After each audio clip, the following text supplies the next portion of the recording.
Rubisha. Oh, Tony, How are you? Good to see you. Very good to see you. I'm glad you're here. Well, I'm glad to be here. I'm in your country. the pleasure is all mine. Okay. Hi, I'm Ljubo Stojanovic. I'm from Serbia, from Paraćin, and I'm a painter. Hi, my name is Tony Pericles. I'm from Richmond, Virginia in the United States, and I love paintings.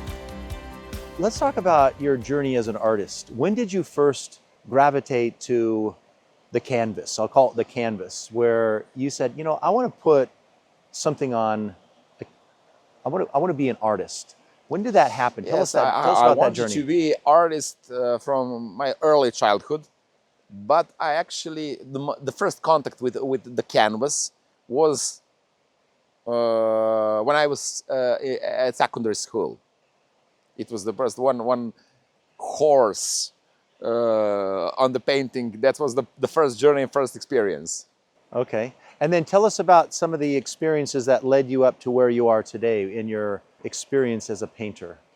Yes, I like observing landscapes, and it was my impression. I wanted to see all sceneries and all landscapes with different eyes, to catch the light, to catch the foliage, to catch. I like landscapes, but this painting, the first portrait in my life of President Hinkley, and the first very successful portrait. Now, but you think about that, I pushed you out of your comfort zone, right? I said, I want to. Yes. And the moment I did that, you think it would have been really difficult to paint his face, but you said something happened. Yes. And it was like you felt this movement of your hand in a way that you never had before, right? When you mentioned that painting and that scenery and your idea, it was challenging for me, but at the same time, I was a bit scared how it will turn out. But really, this is a real enlightenment. The portrait of President Hinkley and catching up the character and that atmosphere and all his expressions and ideas. It is very challenging, but it happened effortlessly, spontaneously. What I'd like to do is let's talk first about some of those paintings that I saw. I remember Nick showed me an Instagram and he showed me some pictures, and then I was excited. I said, I love the way your texture, and we started talking about your techniques, and I can't remember, is it acrylic? Is it? Yes, this is acrylic. We can call that photoreferent realism. That's right. And then you showed me some of your we won't go into that, but some of your favorite artists. Yes, yes. But I remember seeing a painting of a horse. I saw a painting of a old house, and I saw a painting of this mountain. And you gave me a copy of that painting, right? Yes, yes. And I took it home, and it's displayed in my wife's office. It's right behind her. So she loves that. She loves these sceneries, these nature sceneries. And I remember taking her on this hike, and I pointed to her. I said, because you can actually walk, there's like a 3 or 4 hour hike, and you can actually see a portion of that mountain, which is?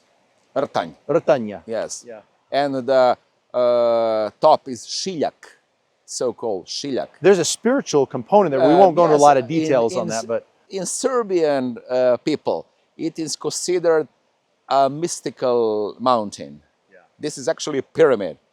Yeah, it looks like a pyramid from I think two of the sides look just perfectly like a pyramid. 3 sides. Oh, it's a 3 side, okay. Of 3 sides. Yeah, very interesting. Very interesting. That's considered, and it is, you must pay some respect to that top. Yeah. Now, although the beautiful weather is around us, the snow is on the top of the Rtanja. Not right now. No, at this moment. Yeah. One of the things I wanted you to do is paint a painting. Do you remember what the first subject was? I remember your vision, and your wish is to create a painting that depicts olive tree. That's right. It was the olive tree. In Sicily. Yeah, yes. It was southern Italy. I wanted to pick the olive tree because that has such great representation in so many different levels. Olive tree brought life to the cultures of the Phoenicians, the Greeks, the Romans, and even today, olive oil is used in a variety of manners. Now, we didn't actually do that painting, did we? We didn't actually do the olive tree. We didn't actually do Because it, but we will do it. at some point we'll Yes. do it. But then we had an experience together where you invited my son and I to Ravanica Monastery. Ravanica Monastery, and we had this wonderful experience. You toured it with us. You were our tour guide. Yeah. And then you said, hey, why don't we have a little bite to eat afterwards? We went to this little kafana. We were sitting outside and we started to talk.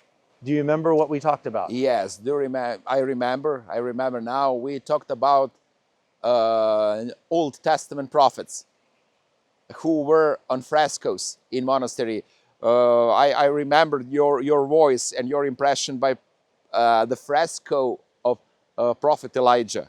Yes. And his chariots of fire. Yes. This is Orthodox representation. I'm more Orthodox. And we actually recognized that spirituality, which is universal. And we shared our Christian experience and our dedication to our spirituality. And at that moment, when I felt that spirit, when we were sharing common experiences of these ancient prophets, we talked about also some of your saints. We shared some things about the Book of Mormon with you, about we believe that there are other prophets and we believe that there are also prophets today. That's when I felt something. And I said to you, I have another idea for a painting. Tell me about what your memory is of that Yes, moment. this was a new experience for me to meet new prophets in the world.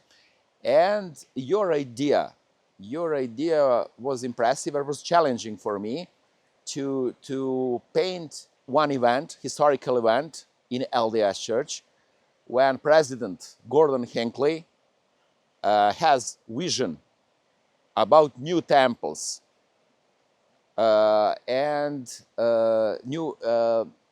new form of the temple, easier to be approached by more people, more audience and more believers. That's right. And so from that point, I remember I sketched out kind of here's what I want. I want him to be, in this position. I want that sketch that is now housed in the Church History Museum, which is across the street from the Salt Lake Temple in Salt Lake City. I want to be able to have a window, and then I want to have something else in that window. You remember how we went through this? Yes, the guide and precise idea is all yours, and it was easier for me to understand and to learn something about vision and President Hinkley. We exchanged many sketches. I tried many sketches, and you reviewed that. And we come to the final idea, the final scenery I should depict on the painting. Yeah, I remember when we were talking about doing this interview, I went back, I thought, I wonder how many times we went back and forth. I counted over 100 email exchanges between me and you. Yes, more than 100, yes. And it was, let's do this, oh, maybe this angle, this color, what this, and movement, and how do we depict his hand, and what do we do here? And what do we put in that window? Do you remember I said, what do I want in that window? Do you remember? Yes.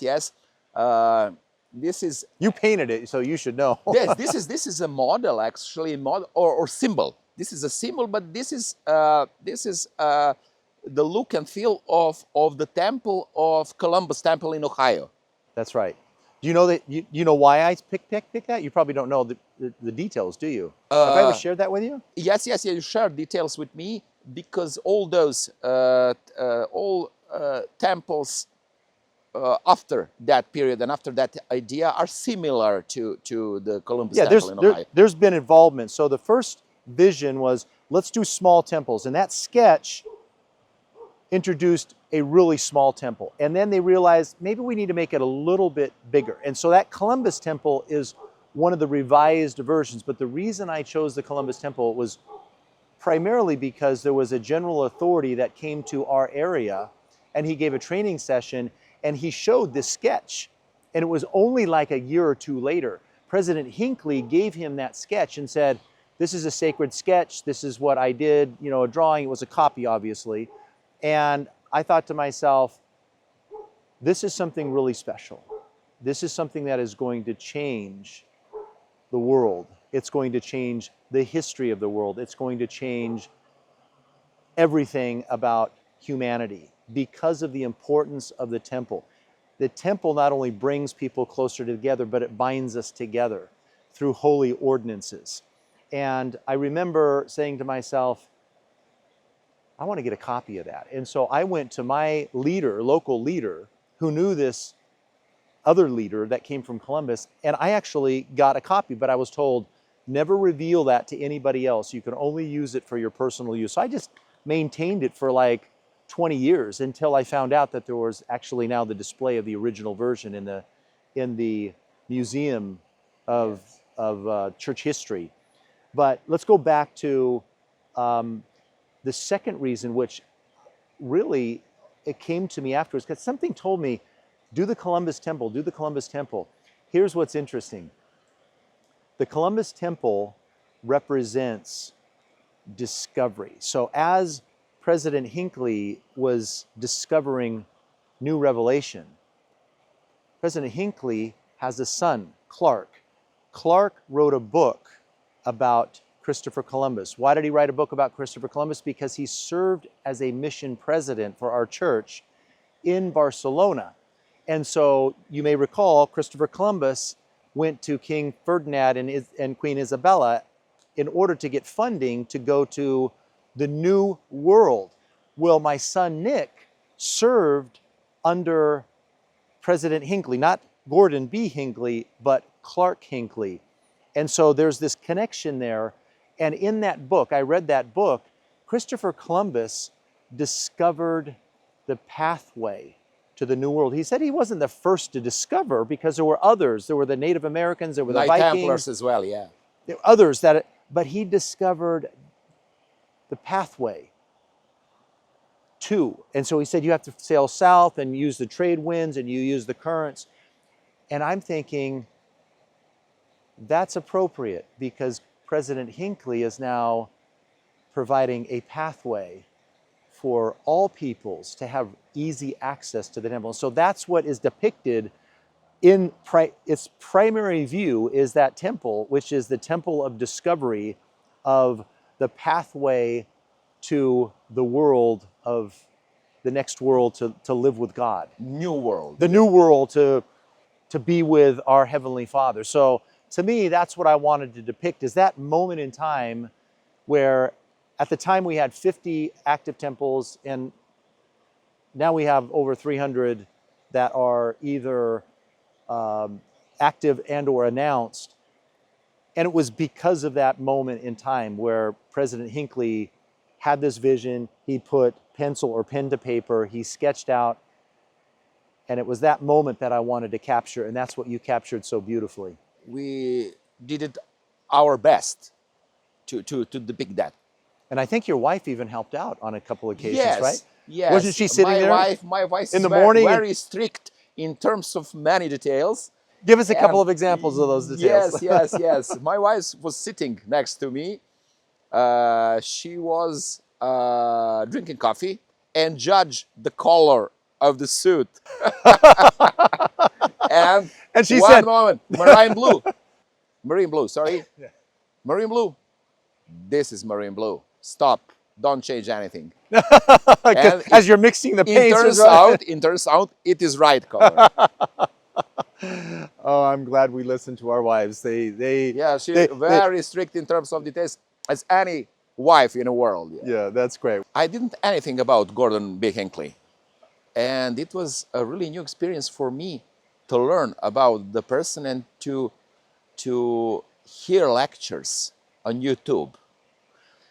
What is interesting for me, what is very important for not only for me but for all, for the entire civilization and all Christian world, his messages, his lectures, his messages are universal. and they are useful in everyday life. This is spirituality in everyday life. That's why I'm impressed. His messages, his advices, his the humble and the strict at the same time. He's relaxed and active at the same time. And I was impressed when he said he was focused on faith. And I will quote him when he talks about faith.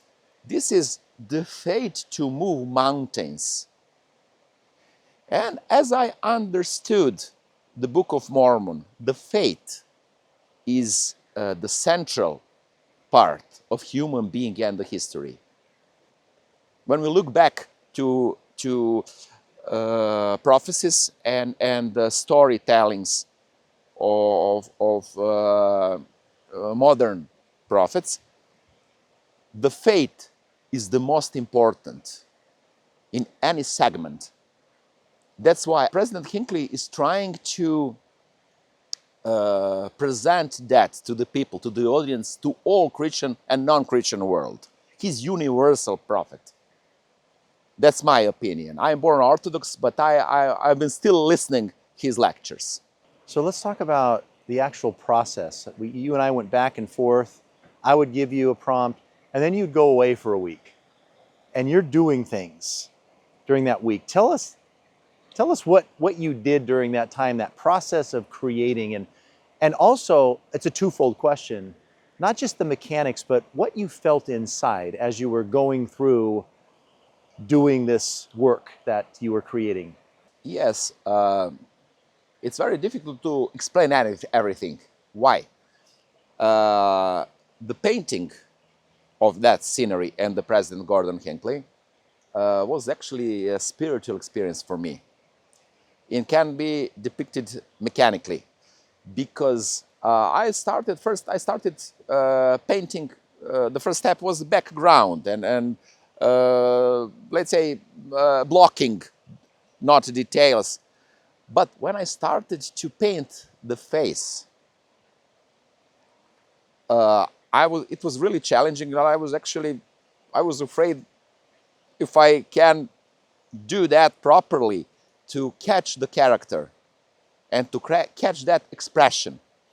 But the movements of my hand were effortless.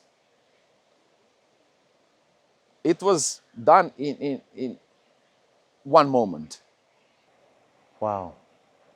There are about 6 or 7 layers of the color on the painting, but everything was perfect from the very beginning. This is some kind of enlightenment. Have you had that experience before? No. I moved forward and back on many paintings and trying this, repair something, to put color over. But the face of President Hinckley was done effortlessly in one movement, let's say. Wow, wonderful. Thank you for sharing. This is gift from God. Now I'm interested in your idea. What do you think? What message will the people get from this painting, and what will they learn from this painting? Well, I'm going to ask you a question to answer the question. Is that okay? Yes. All right. Okay. Yeah. We talked about the name of the painting. We talked about different names, right? And then I said, I want this name. And I showed you a verse in the Book of Mormon. Do you remember what we called the painting? Yes. This is the Prophet Alma 26. And the name of the painting is They Shall Be Gathered into the Garners. They shall be gathered in the garners. So that is my answer to your question. That's the message that I want people to hear and to feel when they see this painting. So what is a garner? A garner is a place of protection. So when the wheat is harvested, It needs to be gathered in, and it needs to be placed into an area of protection, and that's what a garner is. And so when in the book of Alma, they were talking about the sheaves being garnered, souls being brought into the church. It wasn't just enough to bring them into the church. They need to go somewhere special. And a garner is representative of the temple. And so that's what I want the message to the world to be, is this picture isn't just about, like you say, the mechanics of a man seeing a picture, writing, or seeing an image, writing down this and say, okay, we're going to build a temple. But it's more of, how can we make these garners, these places of protection, more accessible to the children of our Heavenly Father? That's the message that I want the and world to be closer to God. Exactly. And that's where, if you see in the picture, I don't know if in the painting, I don't recall, but it says holiness to the Lord. It's the Lord's house. It's God's house that we go to in order to be in His presence. And it's a place of protection for us within the temple. And that's the message that I want the world to know. Do you remember we talked about the importance of light and how I wanted that light to be shown? And do you remember our conversations about that? Tell us what you remember. Yes, and also, I remember, yes. The general idea was to put the sketch of the President Hinkley on the table, and the light and the vision of the temple, the light of the vision should come through the window and enlight the paper. And this is the symbol of bringing light to our lives. Bringing light, actually enlightenment, is to be closer to God, to reveal the secret. And this is actually a central part of the painting. The light of the temple and the vision of President Hinkley. He was the channel of God in this painting. Exactly. Not sure if I shared this with you. The reason I wanted that light to be that central part of the painting is President Hinkley was asked one time, what is your favorite verse in the scriptures? Now imagine asking a prophet, what's he supposed to say, right? So he actually said what he should have said. They're all my favorite verses. But if I were to choose one, it's this one. And it's found in section 50 in the Doctrine and Covenants. And it reads as follows: that which is of God is light, and he that receiveth that light and continueth in God receiveth more light, and that light groweth brighter and brighter until the perfect day. So it's interesting that the prophet centers everything about the scriptures about light. And like you say, it's the illumination, it's the filling of our spirit with happiness. It's illuminating our minds with imagination to do God's will in a more efficacious way. Yeah. And I think that's one of the themes of the temple, or of the picture, is not just the temple, but to be able to then go from that temple and to do God's will with full energy, with much more purpose of heart. That's why we emphasize inner temple within the temple. Inner light within the temple. If you pay more attention to details, to the temple on the painting, the light comes out to of the window. temple. Exactly. Yes, this is small details. Yeah. But if you focus on the painting, on many details on the painting. Yeah. We won't share all the that. secrets of the painting. You'll have to see the painting, Yes. right? We won't share all the secrets. We revealed all the secrets. But secrets itself is not so important if you don't focus on that. Exactly, yeah.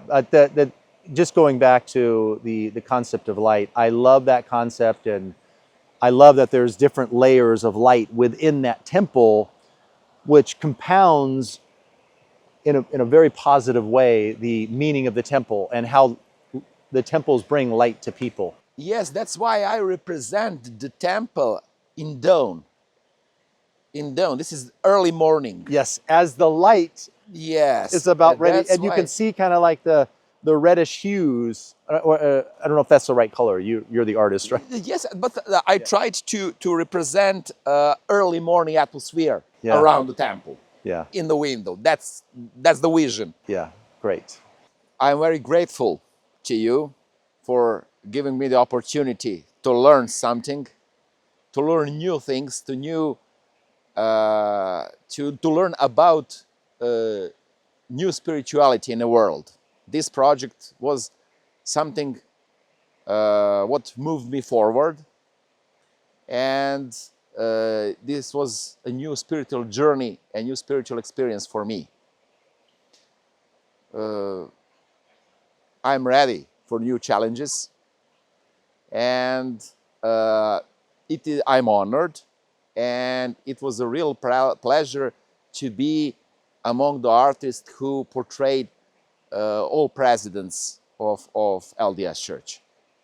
Wonderful. Well, if it weren't for you, Lubisha, this would still be an idea that would be nagging at me. Do something with this idea. Do something with this idea. And thanks to you, we were able to take something and create something that's beautiful that hopefully could be shared with the world. Lubisha, I want to mention one more thing. You have a gift, but your gift isn't just taking paint to canvas. Your gift is feeling, of thinking through the symbolism, and to use that spirit to convey eternal meaning. And I can't wait to see what happens next in your life. Thank you, Tony. I'll do it. Thank you.